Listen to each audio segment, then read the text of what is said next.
Okay, so I'm Giuseppe. I work at the CNR-ISMAR, the Standing Marine Science of the Italian Research Council, which is the biggest research institute in Italy. And I've been working on plastic pollution, both macro and microplastics, in the last 10 years of my career. So basically, the idea we had with Daniel and Karen today was to start from the sources, from the river, from the Daniel flow, and then to go in the macro litter, in the big plastic items in offshore water, as you heard from Carmen. And then, as you probably realized already, these items will be fragmenting over time and will becoming microplastics. And this is what I'm going to talk to you for the next hour, more or less. We're going to be delving into the issue of microplastics, but also touching sometimes macro litter as well. Yeah. Sorry, I messed up. Sorry. I shall repeat again. You were not listening. Can you say something else while I'm trying to? You guys have questions? What about the non-plastics? I'll briefly talk about it. Just any moment of this presentation, feel free to stop me. Let's make it interactive as much as we can. Otherwise, I will just keep going. So please, really, feel free to stop me anytime. Okay? Yes. Am I good here, like in the camera? Yeah. You are in the camera, yeah. All right. So let's start. So I was thinking about where to start, and I decided to start from here. This is how I started to get involved in plastic pollution. So 10 years ago, in 2013, I was working on a big European project that was about the connectivity between marine protected areas in the Mediterranean Sea, and how the organism will move from one protected area to another with the surface currents. And so I was supposed to be studying larvae, vertebrates, propagules, eggs, all the means that the animal they use to disperse in the marine environment. And to do this study, the very first thing I did was going on a cruise. This was our former research vessel Uranium. In 2013, I went on this cruise and I started collecting samples. You see here the distribution of all the samples I collected during that cruise. And the samples were collected with this net here. This is called a neutron net. It's basically a plankton net that will be skimming the surface of the ocean and will be filtering. Normally, they have a mesh size of 200, 300 micron, and they will be retaining the planktonic organism. Then there's a screen or switch. They are seeing the other screen. They are not seeing the. They are seeing this one.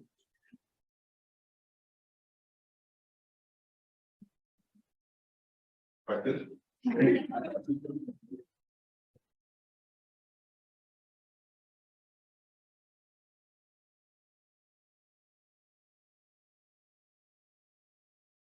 I don't know what they are not watching. Maybe it's one.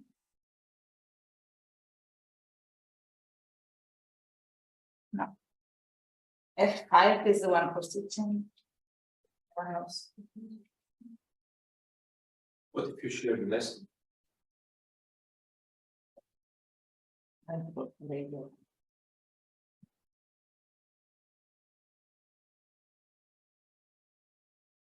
I swear I made that working 10 minutes ago. Eh? It's always there.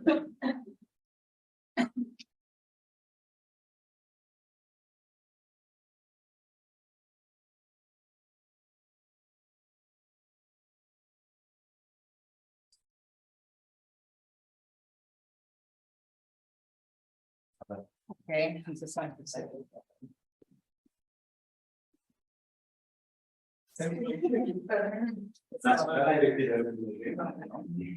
Okay, anyway, we're just at the beginning of the story. So, yeah, I started collecting these samples across the Mediterranean Sea, but it became immediately clear that the situation was different.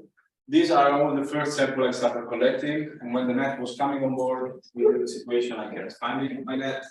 So there were clearly more plastic fragments than the larvae and invertebrates and propagules that I was supposed to be studying. And this was the case in all the samples I collected. I am going to report to this because I think it's quite funny. I don't know if you can read it. It says "enjoy packaging," and it's a sample I collected in the front of in the Gulf of Naples back in 2013. I'm not sure if that fish larva is actually enjoying the packaging or not, but I think it's quite funny.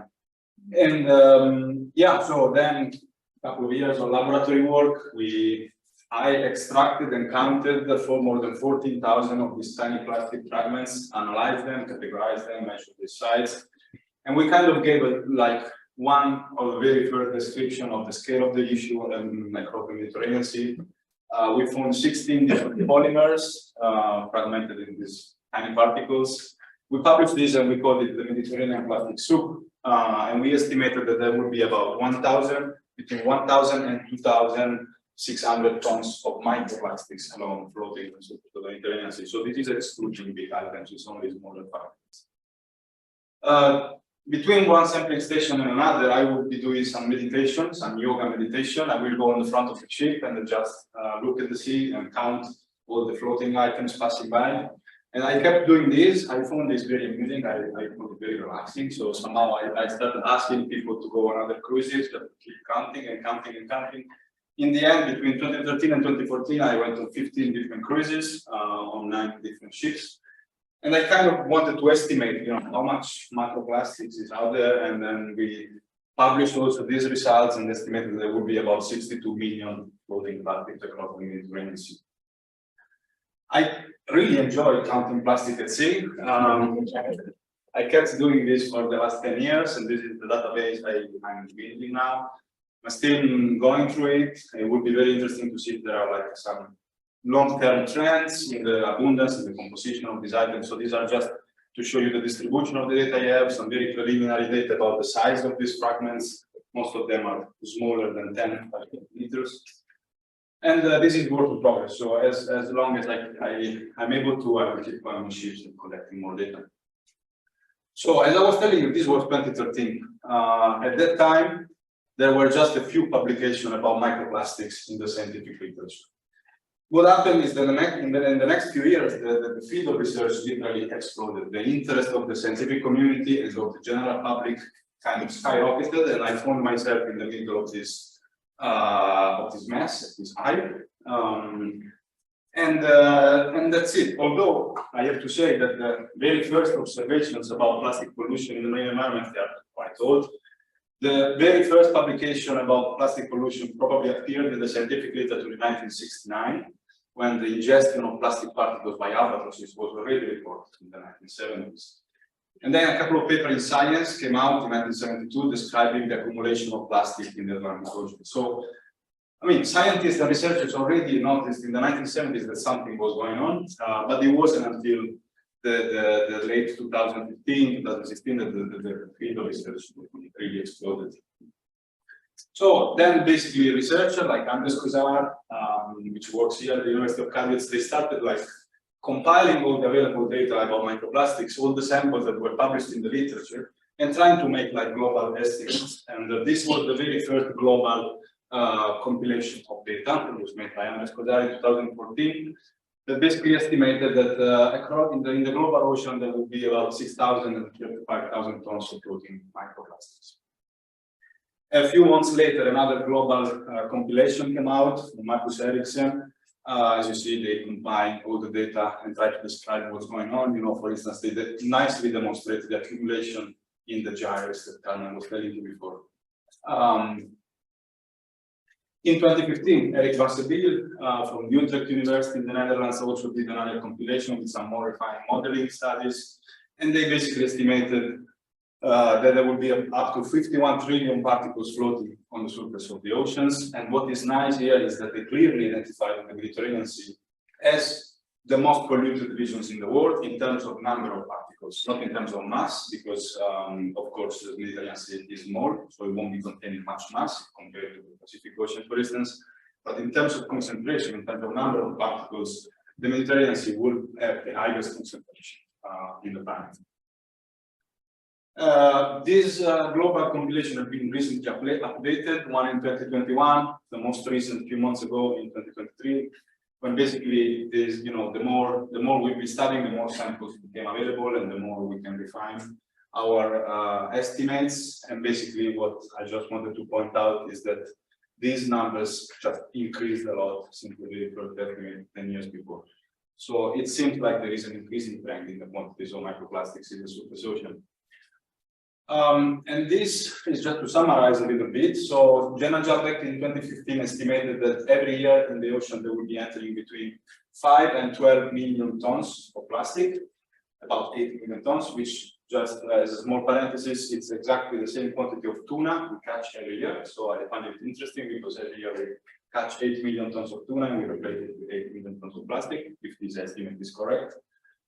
Then, as Daniel nicely showed you before, the estimate of the input of plastic from rivers varies order of magnitude. But what is important here is that they are much lower than the annual input, and then they are.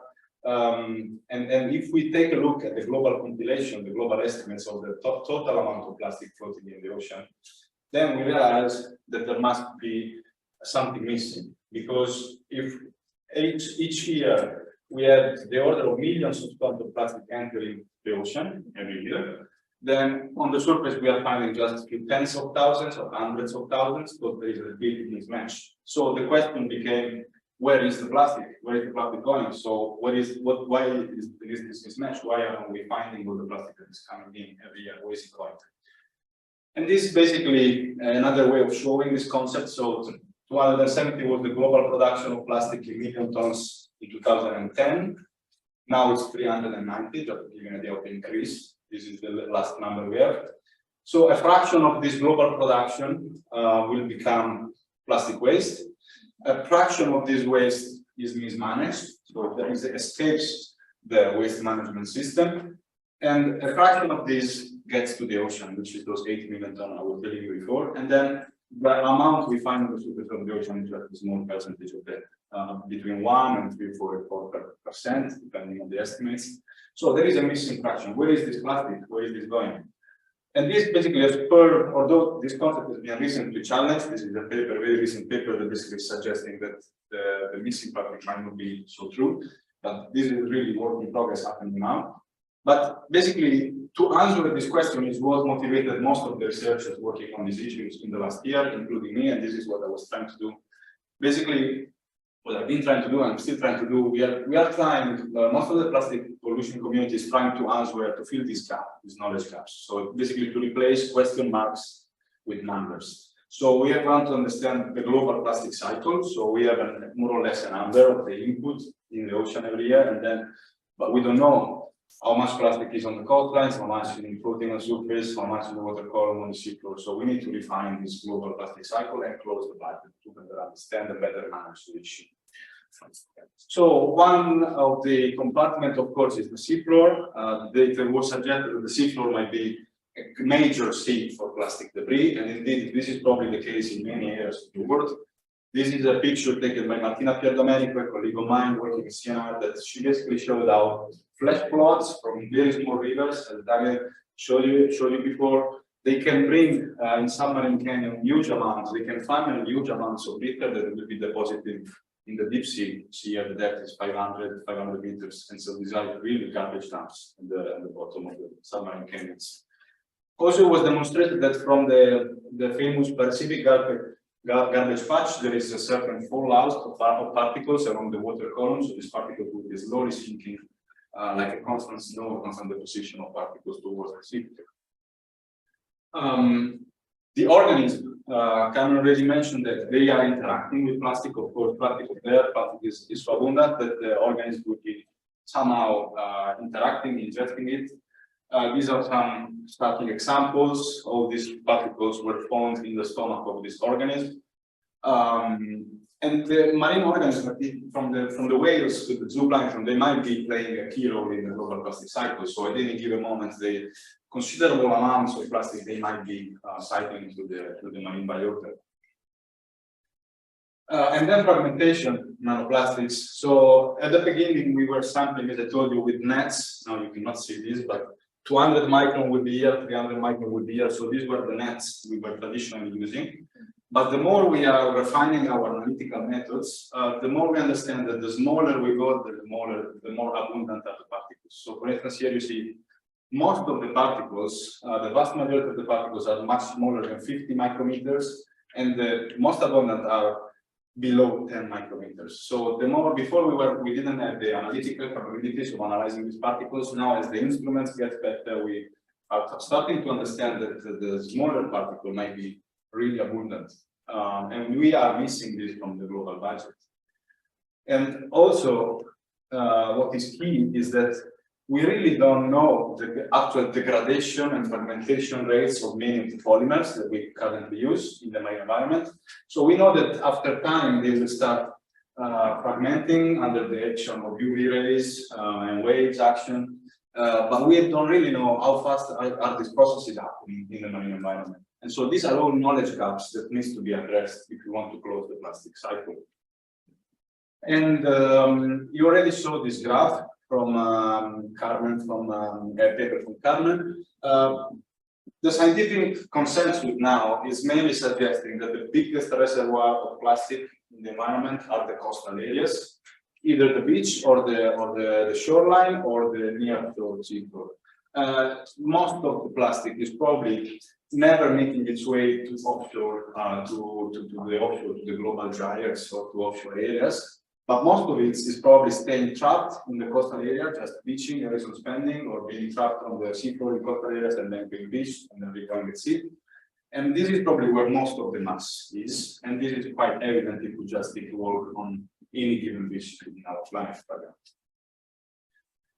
Another option was the Arctic Ocean. It has been suggested that the Arctic might be a sink for plastic debris. Indeed, many papers already demonstrated that the concentration of plastic particles in the Arctic Ocean are quite high and much higher than what we find in other places. But what about Antarctica? What about the Southern Ocean? By looking at this global compilation of data, this is from LitterBase. It's one of the biggest databases. We have about 20 liter data right now. You see there's a big knowledge gap here in the Southern Ocean in Antarctica. And similarly here, there are just very few data, not full of data collected here, but basically nothing was known about the Southern Ocean, which is really a big basin. So this is basically what gave me the motivation and the idea to apply for the Antarctic circumnavigation expedition. I saw this opportunity and I wrote a project that was luckily accepted. To join this expedition, there was an historical expedition that circumnavigated the Antarctic continent, stopping in 12 Antarctic and subantarctic islands, with the idea of quantifying the amount of plastic pollution in the Southern Ocean and trying to understand how much plastic is going there. So as I tell you, it was an historic expedition.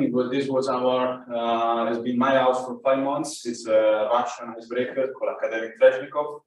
On board there were 22 projects, not only our project about plastic, there were many other projects involving 73 different research institutes and researchers of 23 different nationalities on board.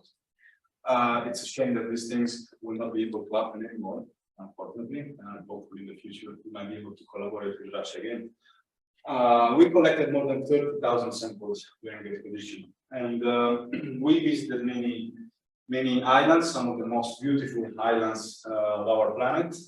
On all these islands we visited, we collected microplastics. We found some plastic basically everywhere we have been, but in very low concentration, only 86 items from 6 different islands. We also collected some sand samples for microplastic analysis. During navigation, of course, we will be doing observation. And we only counted 54 plastic items in more than 15,000 kilometers of survey effort, so more than 600 hours of liter survey. So drifting kelp in this case was more abundant, 50 times more abundant than plastic, and this is exactly the opposite of what is happening, for instance, in the Mediterranean Sea, where plastic really outnumbers the number of natural debris. And it's also striking that there is a clear gradient above 40 degrees south and below 40 degrees south. 40 degrees south is generally where the Antarctic circumpolar fronts and the Antarctic circumpolar currents are, and it's probably these currents, they're probably preventing the arrival of plastic from lower latitudes to Antarctica.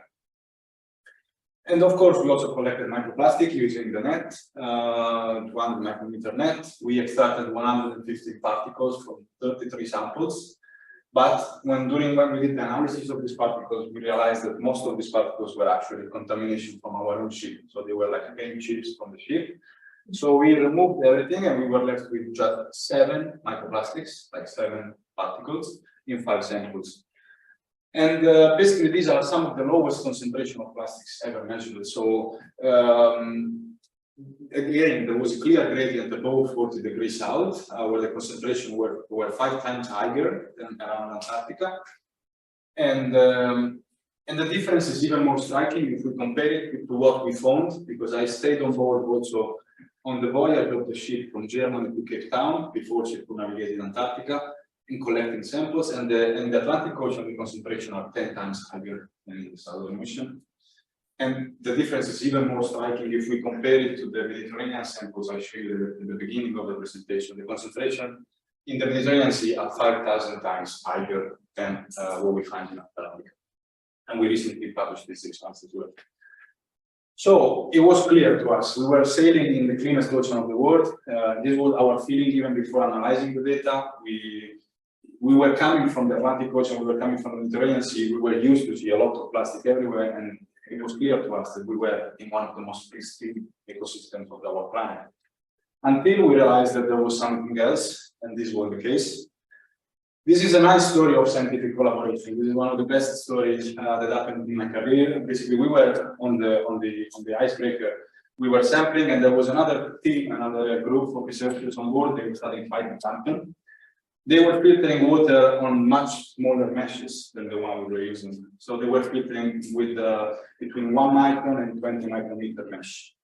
And they kept finding these fibers in the samples, these tiny colored fibers. So they wanted to us and say, you guys, we keep seeing this in our samples. Do you have any idea what this can be? And we thought immediately, oh, well, these are textile fibers, these are microplastic. So at first though, we were not really trusting those, because we thought that maybe the seawater intake from which they were sampling was too close to the outlet of our washing machines on the ship. So we say, okay, we are discharging fibers and then we are sampling them. So, and we would be thinking, like, how can we exclude this hypothesis? How can we be sure that these fibers are actually in the sea and not our own contamination? And then we went back to basics, really back to basics.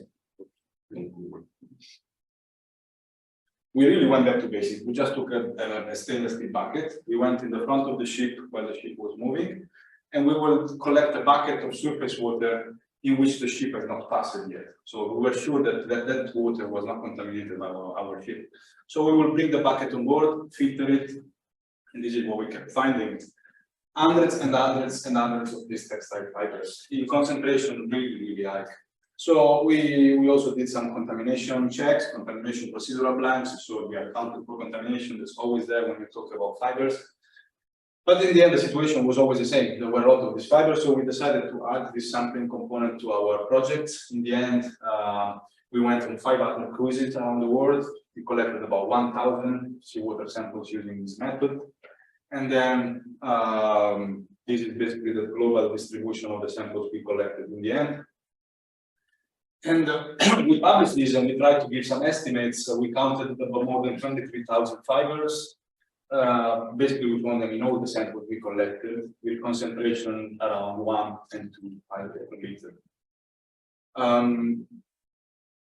It's interesting to see that there are some clear differences between different basins. Of course, the Mediterranean Sea, once again, is the more polluted region in the world for textile fibers. But it's what was surprising to us is that the North Atlantic had the lowest concentration of all, and much lower than what we find in the Southern Ocean. So for some reason, the Southern Ocean was the cleanest ocean in the world for microplastics, for traditional plastic fragments, but regarding microfibers, the situation was the opposite. And there was like not really clear, but there was some kind of trend with latitude. So going south, the concentration tended to slightly increase. And again, there was a clear gradient north and south of 40 degrees south, also for microfibers, but in this case, it was exactly the opposite. The concentration south of the Antarctic circumpolar fronts and circumpolar currents were much higher than what we would find in northern latitudes. We also measured the length and the diameter of all these fibers and the color, and it was interesting to see that the diameter is the typical diameter of the textile fiber used by the textile industry. So these fibers are clearly coming from the textiles. And there are some differences between basins also in the size of the fibers. So the fibers, what is interesting is the fibers in the Mediterranean Sea are significantly bigger, longer and thicker than the fibers we find in the Southern Ocean. What does this mean? It probably means that the fibers arrive in the Southern Ocean through long-range transport, and the smaller fibers are the ones more easily resuspended, and they're more easily traveled to remote regions of the world. And this is the most interesting result of our study. We were really not expecting this. We analyzed with FTIR, which is a spectroscopy method we use to analyze and identify the polymer and the material we are analyzing. And we analyzed 2,000 fibers, almost 2,000 fibers, and this was really unexpected. Most of the fibers were actually cotton or cellulose, other cellulose fibers. So they were, or wool. Most of them were, about 92% were natural fibers. And the synthetic fibers were just 8.3%. So polyester, nylon, and so on, they were just 8%, the minority of all the fibers we analyzed. Again, there were some differences in the different basins, and the concentration of synthetic fibers tended to increase going south in the Southern Ocean. So the more south we go, the more synthetic fibers we find.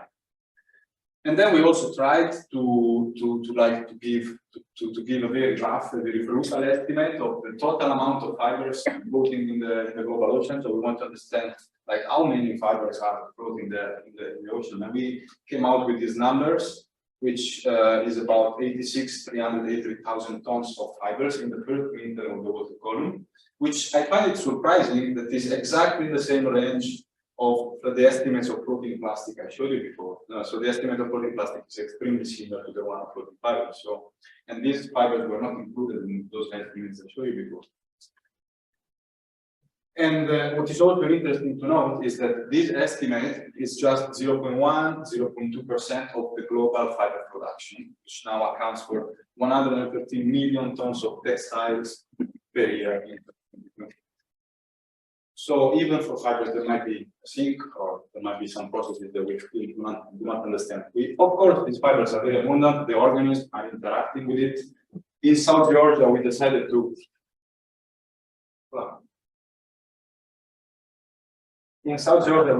to sample king penguin feces to understand whether these king penguins were feeding and were ingesting also these textile fibers.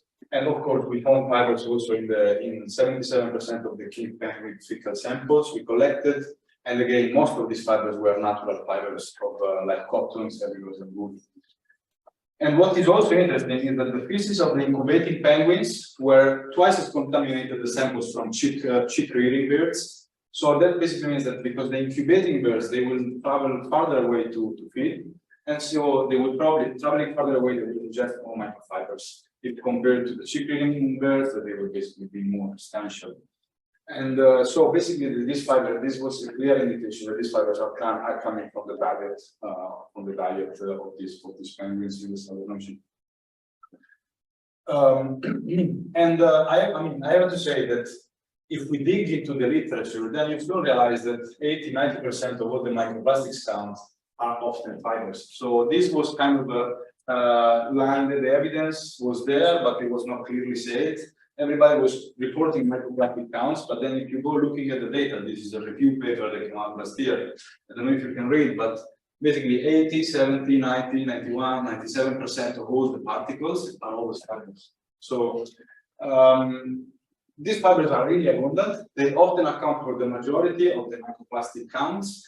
And so we really need to understand what are the sources, how do they move around in the ecosystem, what are the impacts on the organism, what is the degradation time, if we compare them to traditional plastics, these fibers, they have different sources. They don't come from the same items. They have different effects, different characteristics. They require different sampling methods.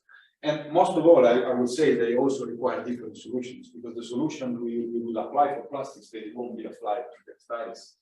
I'm now pushing for considering fibers as a very distinct class of contaminants. So they should not be included in the microplastic counts, but they should be considered separately. For one thing is doing a microfiber study, and one thing is doing a microfiber study. And then this is especially important because as we demonstrated, but it's already widely demonstrated in the literature, most of these fibers are actually not microplastics at all. They are cotton fibers, they are cellulosic fibers. And you see this paper, man-made natural and regenerated cellulosic fibers greatly outnumber microplastic fibers in the atmosphere.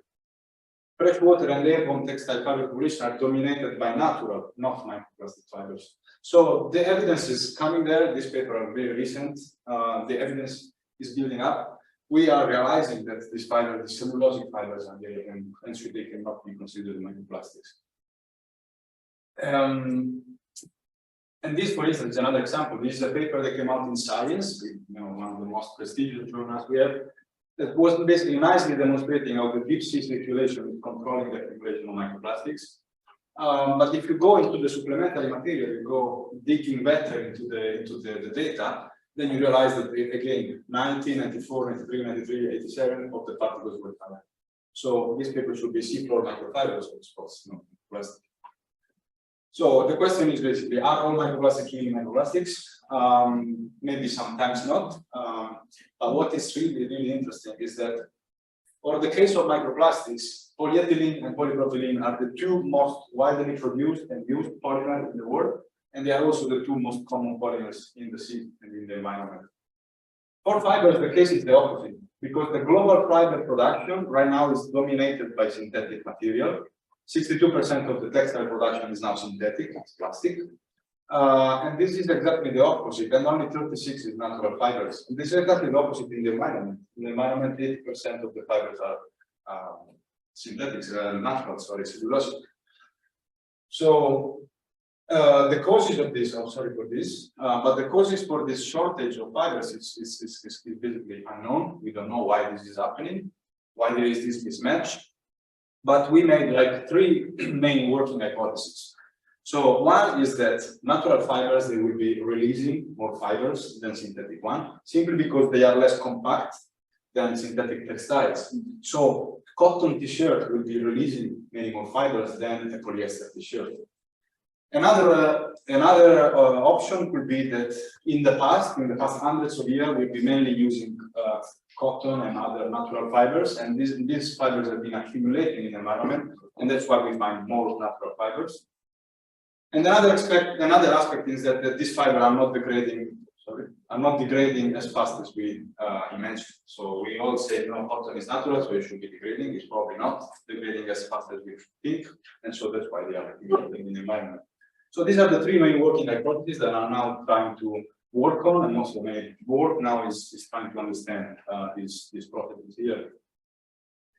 But the production of fibers is basically following all the other human variables we've seen in these days. So there is just like a global, like exponential increase in the production of textile materials, basically following the demographic growth of Homo sapiens. And so it's a major issue that will need to be addressed. So this summer school is about emerging topics. This is clearly an emerging topic. Textile production is really an emerging topic. And the sources of these fibers, we always heard that the washing machine, that these fibers come from washing machines, right? So, but actually it looks like washing machines are not the main source of these fibers. Think about it, think about the textile industry. Textiles are not only clothes, textiles are everywhere. Textiles are in carpets, in cars, in chairs, in furniture, in curtains, in tablecloths, in bed sheets. They are literally everywhere.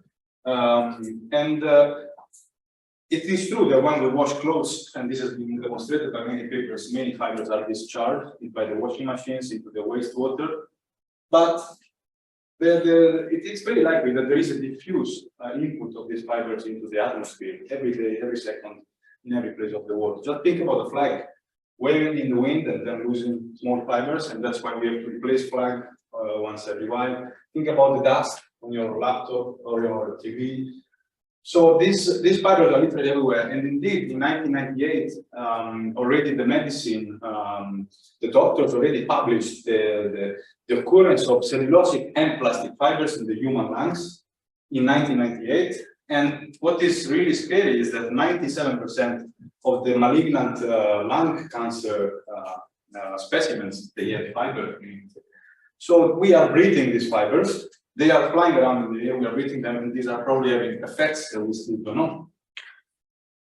And this is basically showing that yes, washing machines, they release a lot of fibers, but cotton clothes, this is cotton, these are synthetic. Cotton clothes, they release many more fibers than synthetic ones, simply because they are more fragile. They release more fibers more easily than synthetic, which are more compact. And similarly, washing is not the only way. This is a nice paper from Francesca De Falco, one of my colleagues. She basically demonstrated that just by wearing a t-shirt, we will be releasing fibers into the air. She did this experiment like in a closed chamber, just wearing clothes. And again, cotton clothes, they release in the air just during regular use more fibers than synthetic ones. So this is clearly mentioned now in the literature. And also, washing machines are not that important as we heard in the last recent years. This is a nice paper that came out this year from Imogen Napper. She compared the input of fibers from wastewater and the input of fiber from atmospheric deposition, and she found out that atmospheric deposition is by order of magnitude higher than the wastewater. This is simply because the wastewater treatment plants, they do retain the fibers. Up to 70–80% of the fibers are retained by the wastewater treatment plant. By the atmospheric deposition, you cannot stop it.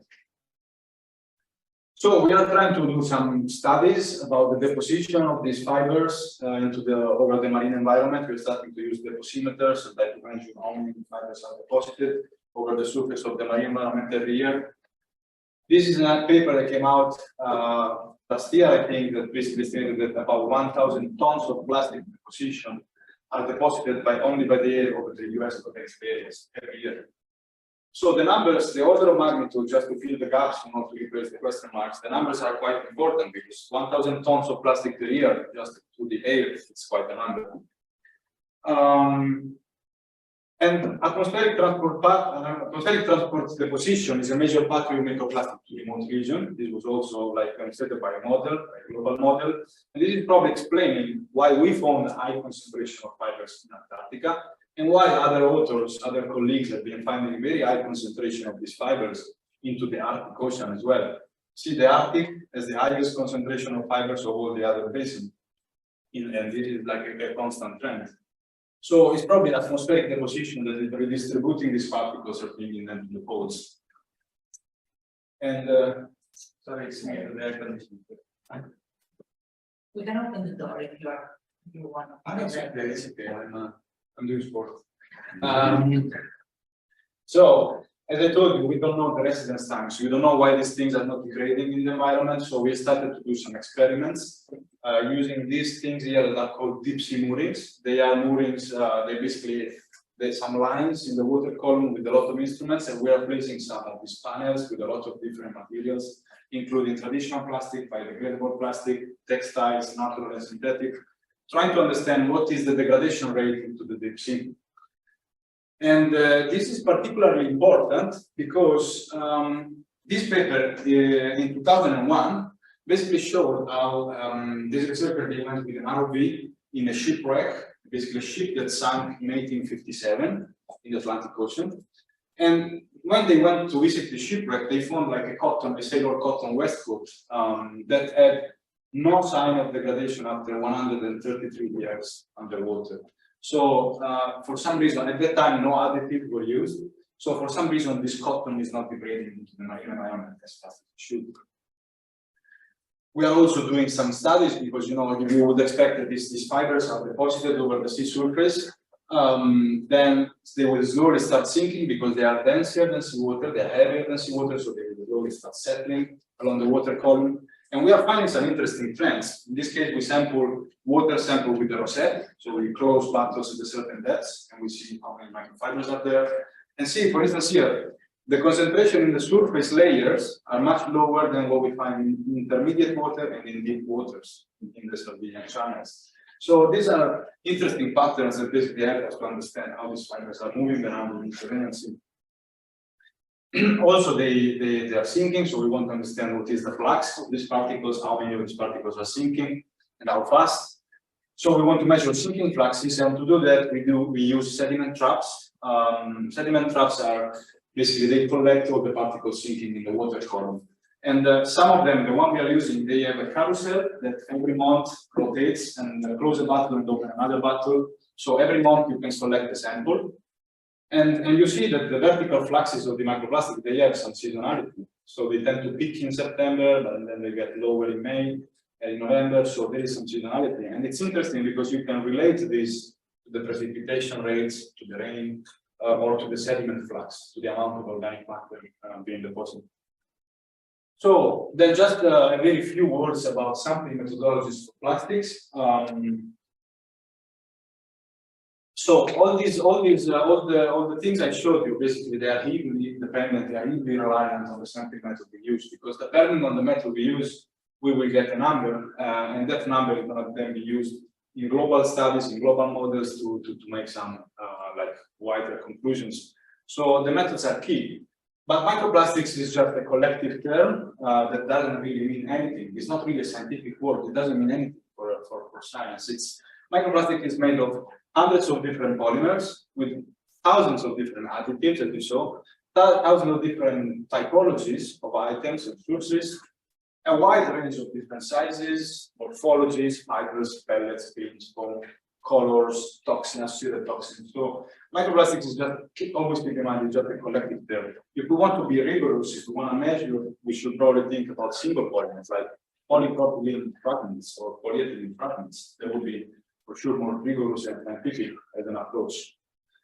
And then many researchers, many colleagues, and by like trying to give a definition, like a comprehensive definition of what a microplastic is. It's of course more complicated than you can expect. There are several criteria like the chemical composition, the solid state, the solubility, the size, the shape, the color, and so on.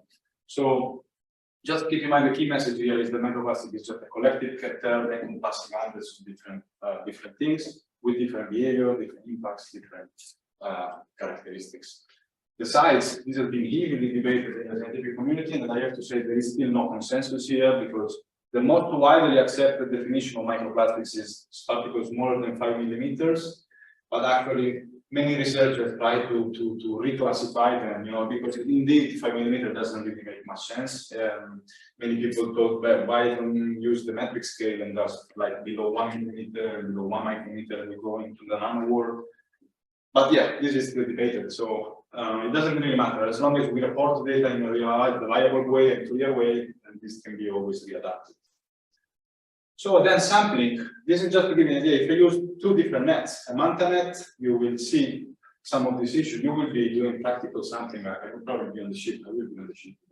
So you will see some of these issues, but this is just to show you that if I collect two parallel samples with two different nets, I will get, this net is much deeper than this one, and I will get the double of the plankton. So if then I report the number of particles per surface area, here I will probably have not the double, but I will have much higher concentration using this net if I use instead of this one. So researchers have been heavily trying to standardize sampling because we cannot really compare samples collected with this with samples collected with this. It's a huge problem, and this has still not been achieved. There are projects going on trying to harmonize and standardize and refine the sampling methodologies. And this has huge implications because just to give you an idea, I found this extremely stunning. Like it's really interesting. You take these papers that basically quantify the number of microplastics in industrial wastewater, and then they come out with this like range of values. There are between 0.2 and 66 micrograms of plastic or microplastics per liter in wastewater. And then we take this paper about discovery and quantification of plastic particles in human blood.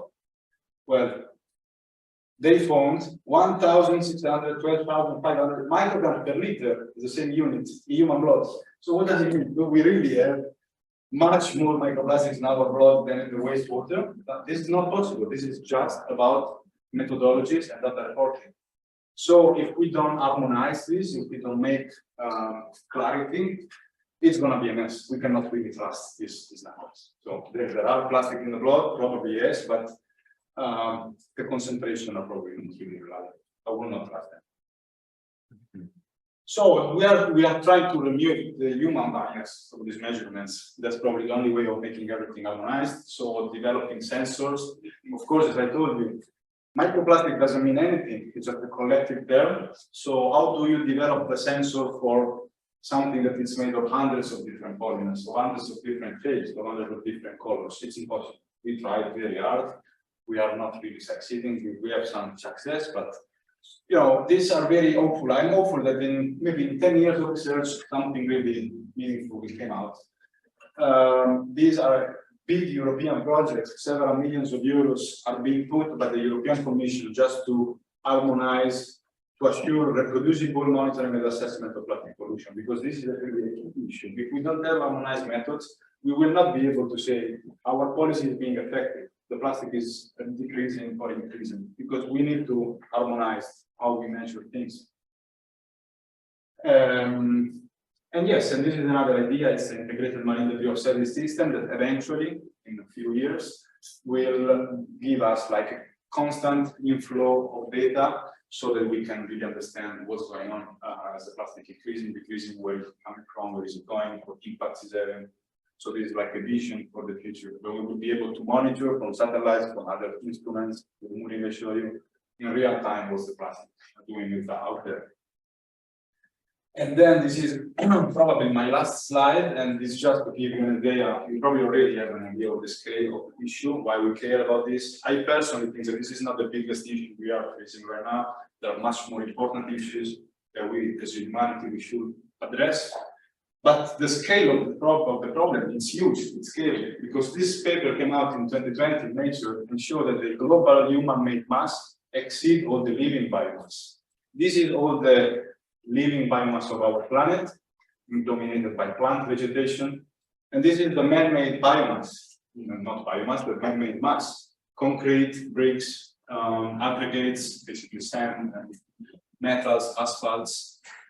And if you only extrapolate the plastic from this, you soon realize that the total quantity of plastic humankind produced since we invented these materials is about 8 gigatons, which is the double of the biomass of all living marine and terrestrial animals combined. So, including humans, yes. Humans are this thing here.